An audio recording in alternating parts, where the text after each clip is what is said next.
The Seattle Seahawks are the problem the rest of the NFL has to solve, and in the space of 3 days, they created a brand new problem for themselves. Seattle lost 3 players in Tennessee inside 72 hours, and one of them was a rookie the coaching staff had already penciled into a real defensive role. Mike Macdonald did not hide behind next man up language when he was asked about it afterward. "We had 3 heartbreakers this week, which is tough," he said. "That is not how a head coach talks about roster filler in late August. Understand the size of what is being protected here."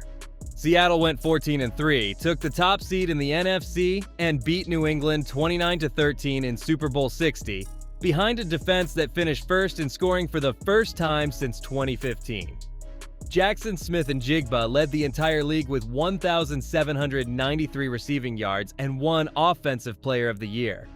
Kenneth Walker III was named Super Bowl MVP and then walked out the door in free agency. And while the parade was still fresh, a number got attached to this franchise that no NFL team has ever carried. The defense is still the identity, and it is still loaded, and it is also thinner at safety than it was in February. So here's what you get. I'm going to grade every departure, explain every signing, including the one the league office is involved in, narrow the draft class down to the 2 picks that decide the season, and hand you a record projection I will defend. But before we get into that, hit that like and subscribe button for more Seahawks and all the NFL content. Can we get 500 likes on this video? Start with the record, because 14-3 lies a little. Seattle won the NFC Championship game 31-27, and the whole season turned on one defensive snap. The Rams reached the Seattle 6-yard line down 4 points with 4:54 left and went for it on 4th and 4. Devin Witherspoon broke up the throw in the end zone. Seattle dropped 9 defenders into coverage on that snap, and the Rams never touched the football again. Move that football 6 yards the other direction, and Seattle finishes as a 14-3 team that lost at home in January, and this entire offseason gets written differently. The second thing the record hides is where those wins came from. Seattle finished first in the NFL in scoring defense and third in points scored, and that combination wins 14 games in any era. Seattle finished first in defensive DVOA as well, a metric that ranks the 2025 unit 8th, all-time going back to the 1978 season. The same team lost at Los Angeles 21-19 in Week 11 and needed overtime to beat the Rams 38-37 in December. Both regular season meetings against the Rams came down to a single possession. I want to be honest about this. Beating the Rams twice in 3 meetings and then dismantling New England in Santa Clara is not luck, and nobody flukes their way to 14 wins. But a champion whose margin over the second best team in its own division is roughly 4 points cannot afford to get worse. Seattle has spent the last 6 months getting different, and different is the part nobody grades until the games start counting. Macdonald has been careful with his language all offseason, refusing to say his team is defending anything or running anything back. The season itself reads like a build. Seattle sat at 6-2 in early November when John Schneider sent 2 draft picks to New Orleans for Rashid Shaheed. Week 10 against Arizona turned into a 44-point afternoon. Week 11 was the loss in Los Angeles. From there, Seattle did not lose again, closing the year on a 10-game winning streak that carried all the way through the postseason. Shaheed was the only player in the NFL that season with both a kick return touchdown and a punt return touchdown. January was the proof. Seattle buried San Francisco 41-6 in the divisional round with Kenneth Walker III, running for 116 yards and 3 touchdowns while Sam Darnold played through an oblique injury. A week later, Darnold threw for 346 yards and 3 touchdowns against the Rams. Then came Santa Clara, where New England punted on its first 8 possessions, and Seattle sacked Drake May 6 times in a 29-13 win. New England managed 4 first downs and 51 total yards in the first half, the 3rd fewest in a half in Super Bowl history. Here's the detail that gets lost in the highlights. Seattle did not turn the football over a single time in the entire playoff run, and Darnold, who had been buried for postseason collapses in Minnesota, was clean in all 3 games. Jason Myers hit 5 field goals in the Super Bowl alone, and Seattle became the first team to hold a Super Bowl opponent scoreless through 3 quarters since the 1974 Steelers. That is a complete football team. It is also a team that lost Zach Charbonnet to a torn ACL in that 49ers game and lost its offensive coordinator 2 weeks after the confetti fell. Now the departures, and Seattle graded them coldly. Kenneth Walker III signed with Kansas City in March on a 3-year deal worth up to $45 million with $28.7 million guaranteed, and Seattle did not match. Losing the Super Bowl MVP at running back sounds indefensible until you look at what backs cost on a second contract. Kansas City guaranteed him more money than Seattle was willing to commit to the position, and that was the entire negotiation. Seattle decided that money belonged somewhere else on the roster. The defense lost 2 rotational pieces the same week. Boye Mafe signed with Cincinnati on a 3-year deal worth up to $60 million after starting only 4 games last season, which tells you exactly how the league prices edge speed. Mafe played 65 games across 4 seasons in Seattle with 20 sacks and a career best of 9 in 2023. Safety Kobe Bryant went to Chicago for up to $40 million across 3 years. Cornerback Rick Woolen landed in Philadelphia on a 1-year deal, and receiver Derecki Young signed with Las Vegas. The biggest loss was not a player at all. Clint Kubiak ran Seattle's offense for exactly 1 season and then took the Las Vegas head coaching job before the parade route cooled off. Graded honestly, and Woolen and Mafe and Bryant are all replaceable. Walker is a real subtraction, and Kubiak is the one that keeps me up at night. Kubiak signed a 5-year deal in Las Vegas and inherited the first overall pick in the 2026 draft. Every one of those holes had to get filled by somebody. Seattle answered by paying its own players first. Jackson Smith-Njigba signed a 4-year extension worth $168.6 million with $120 million guaranteed, an average of $42.15 million per year that made him the highest paid receiver in league history. Devin Witherspoon followed on the morning of the preseason opener with 4 years and $132 million, $101 million of it guaranteed, the richest cornerback contract ever signed. Neither deal wrecks the books right away, because Witherspoon's extension does not trigger until 2028, and Smith-Njigba's structure staggers option bonuses across alternating years. The supporting deals matter more than the headline numbers. Rashid Shaheed re-signed for 3 years and $51 million.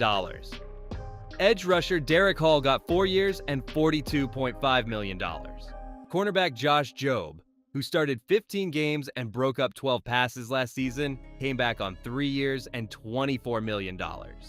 Left tackle Charles Cross signed a 4-year extension worth $104.4 million in January with $75 million guaranteed, the largest non-quarterback deal in franchise history.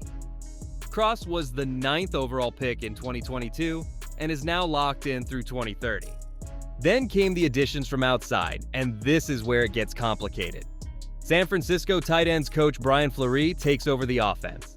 Trevon Diggs, who led the NFL with 11 interceptions in 2021, signed a 1-year deal for the veteran minimum of $1.215 million and told reporters, "I'm looking to show that I'm still the best."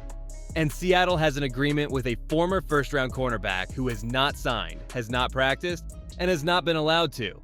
Diggs also gets a Week 3 trip to Washington to face his brother Stefon Diggs for the first time. Now the draft, where Seattle walked in with 4 picks and walked out with 8 after trading down repeatedly on the 3rd day. The first selection was forced. With Kenneth Walker III gone, the Seahawks took Notre Dame running back Jadarian Price at pick 32. Price carried 113 times for 674 yards and 11 touchdowns last season at 6.0 yards per carry, added 6 catches for 87 yards, and returned 2 kickoffs for scores. PFF graded the class a C- and said Seattle chose roster holes over board value. The second pick is where this story turns. Seattle took TCU safety Bud Clark at pick 64, a 6'2" defender with 15 college interceptions who was set to rotate as the 3rd safety behind Julian Love and Ty Okada. On the first defensive snap in Nashville, Clark broke his right ankle and was carted off in an air cast. McDonald said multiple months. Clark had been pushing Ty Okada for a starting job before the injury. Arkansas cornerback Julian Neal went at pick 99 and has been working back from a leg injury of his own. The rest of the class is depth with a purpose. Iowa guard Bo Stevens at pick 148 graded out as the best selection in the class according to PFF after allowing 0 sacks in 2025. Kansas receiver Emmanuel Henderson Jr. went at pick 199, and Seattle spent 3 of its final 4 picks on cornerbacks, including Toledo's Andre Fuller at pick 236. The case against is simple because reaching for a running back at 32 ages badly. The case for is simpler. Seattle needed bodies more than upside, and it got 8. That is fair. Step back from the roster for a moment because the largest number attached to this franchise has nothing to do with football. A group led by the Kozla family agreed in July to buy the Seahawks from the estate of Paul Allen for $9.612 billion, the biggest franchise sale in NFL history. Neru Khosla is listed as the controlling owner.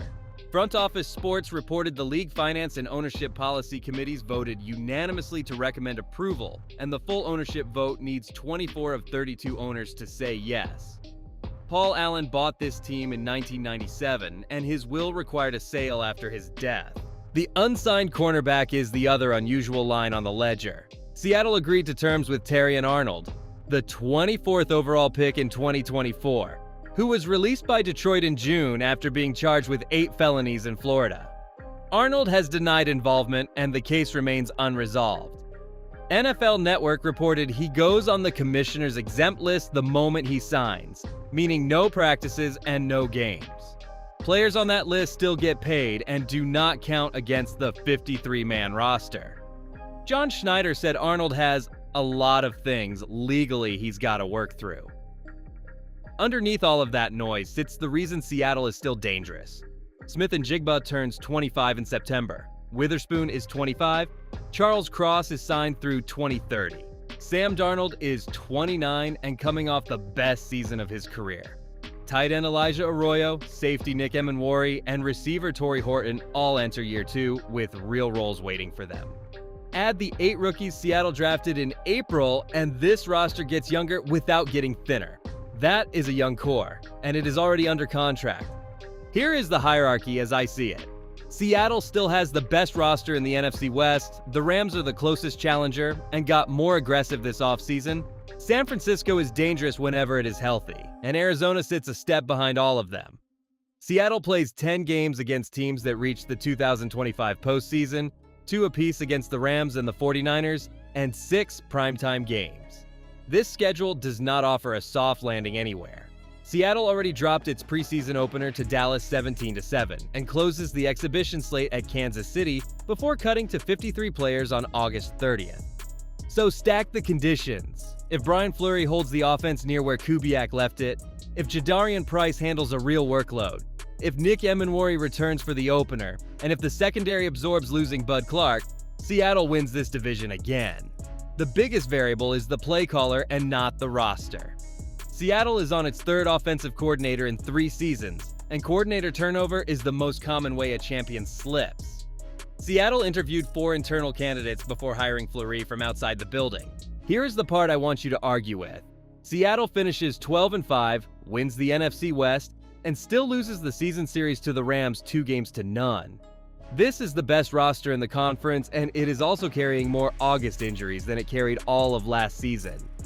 Drop your record in the comments, tell me where I am wrong about the Rams, and subscribe before the banner game against New England on September 9th. That banner goes up on a Wednesday night in primetime, which is the loudest possible way to start a title defense.